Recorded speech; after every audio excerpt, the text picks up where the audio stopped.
நலாஸ் நாட்டு சர்க்கரை நலமுடன் வாழ நலாஸ் இந்தியாவிலேயே நாட்டு சர்க்கரைக்கு ISI முத்திரை மற்றும் அக்மார்க் அங்கீகாரம் பெற்ற ஒரே நிறுவனம். தொடர்புக்கு 9047050000. வார காலம் தான் ஆகுது.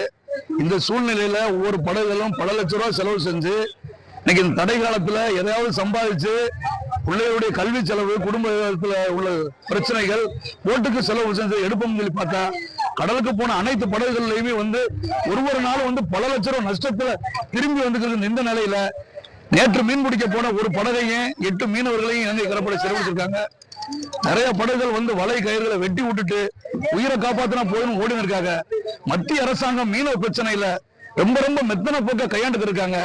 இலங்கை அரசாங்கத்தோட கூட்டு சேர்ந்து தமிழக மீனவர்கள் அழிக்கிற நோக்கத்தோட செயல்பட்டு இருக்கிறது உண்மையிலே கண்டிக்கத்தக்கது.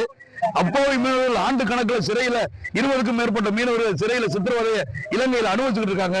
உடம்பு ஊரை புண்ணாகி அங்கிருந்து அழுகுறாங்க, என் உயிரையாவது காப்பாத்துக்கன்னு சொல்லி. இந்த நிலை எந்த காலத்திலையும் கிடையாது, இப்ப நடந்துகிட்டு இருக்கு. அதனால மீனவர்களை வச்சு இந்த மத்திய அரசாங்கம் நீங்க அரசியல் பண்ணாம உடனடியாக இலங்கை சிறையில் இருக்கிற மீனவர்களை விடுதலை செய்யறதுக்கு உண்டான நடவடிக்கை எடுங்க.